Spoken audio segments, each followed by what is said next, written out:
Wani qopheeffadheen jira bakka. Isumattuu afuru garuu akka uummanni reeffa kiyya agarshummoo akka uummatatti nama afaan kiyya dhaga'u kanatti akka naa dabarsitu lubbuun. Maqaa waaqayyootiin ansi gaafadha ishee.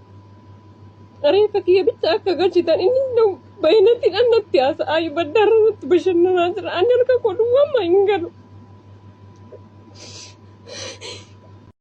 Ashamaa harka fuunee akkam jirtu nagaan siniif haa ta'u. Hordoftoota chaanaalii kootii nagaa keessanii ani nagaa kootii obboleettiin teessanii baga nagaan eegamtanii yeroo kana geessanii isiniin jedha. Hanaa dhufuu baga nagaadhaan dhuftanii warroonni haaraa mana koo dhuftan maamila naataa isiniin jedha. Akkasuma warroonni maamila naataatanii jirtan laayikii tuqaa yeroo viidiyoo tokko hordoftan laayikii yeroo tuqxan dhaloota irraa barachuu dhaggeeffachuu danda'a. Dhaloota ijoollee bira ga'a jechaadha.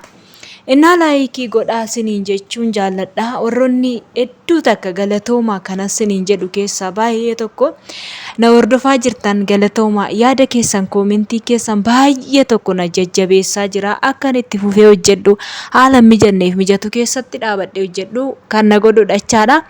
Egaa viidiyoo kana akkasin argisiise kana obboleettiin kun biyya Arabaa keessa kan hojjettudha. Miidiyaa ishii karaa miidiyaa ishiitiin osoo hin taane hiriyaa ishiitti kan ergite viidiyoo kana waraabdee jechaadha. Kilooroksii qopheeffattee ufan ajjeesaa Oromoon gara biyyaa reeffa koo haa galchuu jette. Oromoon reeffa koo haa galchuu jette. Sababii ishiin of ajjeeftuuf maali gaafan jedhu micettiin dhiira jaallattee yookaan dhiira tokko walitti dhuftee biyyuma hojjettu keessa biyya Suud Arabiyaa jechaadha. Yeroo hojjettu sana keessatti achitti walitti dhufanii ishiin hojii hojjetti. Inni immoo hojiin qabu mana ta'a jechaadha. Isa fayyada eenyuudha birrii ishiitiif fayyadamu. Innaa amma immoo birrii ishii dhumee waggaa ishii irratti dhumee gara biyyaa galuudhaaf ishiin kaanan inni immoo gatee waarratee inni ishii gate jechaadha. Amma birriis dhabdee isas dhabdee jirti. Kanaaf micaa'oon kunii ufan ajjeesaa Oromoon reeffa koo haa galchuu jira koo mana gochuu hin danda'u jettee murteeffattee kilooroksii bira keessee lubbuu ishiitti dhaadhachaa jirti. Lubbuu kana kan uume Rabbiin tokkicha kan baasus isa aaboo irratti hin qabdani. Ijoollee baay'ee wal jalatti ilaaltanii lubbuu keessan irratti murteessitu. Dursa waan ta'etti galuudhaan dursa namni kun wanti kun wanna na baasu galmaan nagaa naaf ta'a. Maafan manaa ba'e kaayyoon koo maali hojiidha miti heerumuudhaafanii jedhiitoo laalladhu. Waan kamoo ta'e jecha dura isa laalladhu. Wanti kun na baasaa nan baasu jedhee yoo keetiin mari'adhu yoo sammuun kee akkasitti yaadetoo ilaalee xiinxaleetoo waan kana mari'achuu yaadni kee dadhabe jechaadha. Hiriyoota keetiin gaafa mari'atte hiriyoonni kee sun immoo furmaata siif kennuu danda'u. Amma tokkorree irraa har'a viidiyoo kana kilooroksiin nu gattee waraabdee itti ergite kana gaafa duraa sanas gaafa itti galtu sanas ittiin mari'achuu si barbaachisa ture. Anis itti faraduu koo miti. Inna wantumta kana maaluma barbaachisan jedhe bara. Ijoolleen keenya dhiiras kan biyya Arabaa keessa jirtanis kan biyya keessa jirtanis shamarran marraa golgoleessuu barbaadu. Maali sammuun shamarranii kun beektu xiqqoodha.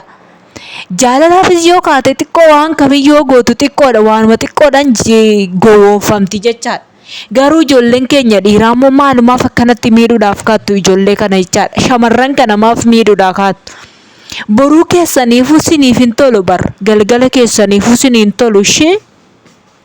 Ishumaarra garaa guuttattanii ishumaarra akka barbaadanitti jiraattan kana duwwaa maaliif laaltu ijoolleen keenya dhiiraa jechaadha. Waan baay'ee na gaddisiisu ana yeroo baay'ee dafqa shamarranii akkas nyaachuuf kaattan jechaadha. Xiqqooma ishii xinnuma ishii waanuma xiqqoodhaaf maaliif shamarran kanaaf hin yaanne? Dhugaa baay'eellee miti xiqqishuudhuma ishii maayyaan.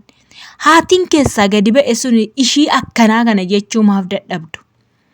Ani yeroo baay'ee shamarran keenya balleessaa qabaa shamarran keenya jedhee wanti irratti xiyyeeffadhuuf balleessaa siyaa qabaatan. Garuu immoo nuyis balleessaa yoo qabaanne ijoolleen dhiiras maaf akkasitti xiyyeeffatu.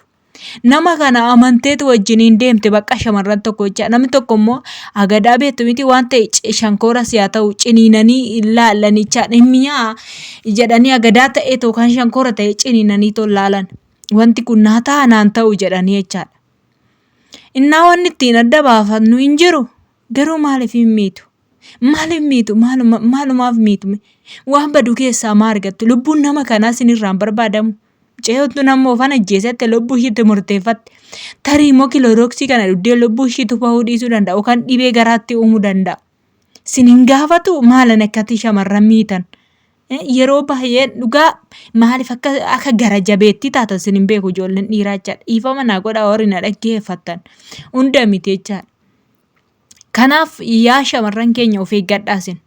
Micoo kana nuyi quban qabnu dhuguma akka ishiin gaafa duraa gaa'ela dhaabbattee biyya Arabaa keessatti gaa'ela dhaabbachuu dhiise akka ishiin deemteeyyuu quban qabnu ka.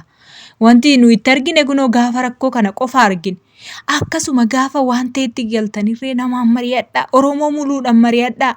Akkuma amma lubbuu koo nan ajjeesaa ofan ajjeesaa Oromoo lubbuu kiyya of keessaa baasee yoon of ajjeesee reeffa koo biyya koo galchaattanii dubbattan kana. Waan ta'etti gaafa galtanis kottaa mari'adhaame mariin ba'eessumaa bara. Wanti kun naa ta'a jedhaati mari'adhaa. Wayin miidiyaa banadhaa, wayin feesbuuk irratti, waanuma tokko irratti barreeffamaan dubbadhaa. Yoo dubbattan achi keessaa wanti kun sin hin baasu gaarii miti kan sin jedhu laalte koomentii nama tokko laalte fudhachuu dandeessa. Gaafa rakkoo bichaa Oromoo maa hedduu? Gaafa rakkoo sinirra ga'e qofa Oromoon akkasan ta'etu gaafa waan ta'e irra geessanoo. Rakkoo inni mana madaamii keessatti dararamu inni rakkoodha. Rakkoo jaraati malee rakkoo ishii keessa hojjettu sana rakkoo keenya miti jechaadha. Inni kun immoo inni heerumanii biyya ormaatti heerumanii ofumaa wal fuudhanii ofumaa walitti galanii mana kireeffatanii inni ciisee taa'ee nyaatee har'a ishiin dhangala'ee jechuudha gaafa kaatu gatee biraa badee akkasittiin harka duwwaatti hafte kana gaafas bichaa argine gaafas bichaa dhageenya. Maalinni akkanatti wal godda'u maal akkanatti shamarran keenya kaayyoo keessan hin dagatina. Ilaa keessattuu warroonni amma biyya Arabaa keessa jirta yookaan wanti kun kan isin hin qunnamne of eeggadhaa. Akka isinirra hin geenye. Akkasuma shamarran keenya dursa immoo wanti kun isinirra ga'e lammata akka deebitanii ittiin miidhamneef akka isinirra hin geenye of eeggannoo cimaa godhadhaa isinillee jechaadha. Waan boru sin miidhu, waan boru sin boochisu adaraa keessa walirraa baradhaa. Miidiyaa hordofaa walirraa baradhaa, wal gorfadhaa. Waan kamirrayyuu wal gorfachuun akka caalu hin dagatinaa siniin jedhaa. Kanuma siniin jechuu barbaadaan waa'ee mica'oo kanarra waa tokko waan hinaasa'u waan hin qabneef har'a waan garratti gargaaruuf garri bakka mica'oo dhumti keessan viidiyoo waraabdeetti ergite TikTok irratti baafte kun yoo gargaarte malee nuyi gara kamiin argachuu hin dandeenyu. Yoo fajjeefte immoo kan dirqama birrii 10 yoo ta'e walitti fuunee gashuun keenya chaadha. Lubbuu keessanitti hin qoosinaa jiru. Lubbuun qoosaa miti bar maal taatanii? Siruma saree of godhattanii lubbuu teessan tana lubbuu keessanitti hin qoosinaa siniin jedhaa. Kanaaf kaayyoo keessanillee hin dagatina. Warri reefu biyyaa baatan miidiyaa hordofaa. Dhugaa gorsi kiyyatun illee sinii taati guduunfadhaa kaawwadhaame. Guduunfadhaatuma kaawwadhaa of jala lafatti gadi hin buusinaati. Dhaggeeffattaniituma bahuu osoo hin taane keessa keessanitti kaawwadhaa wanti kun na fayyada jedhaati siniin jedhaa. Ani obboleettiin teessan Alamiin tanuma sinii qaba.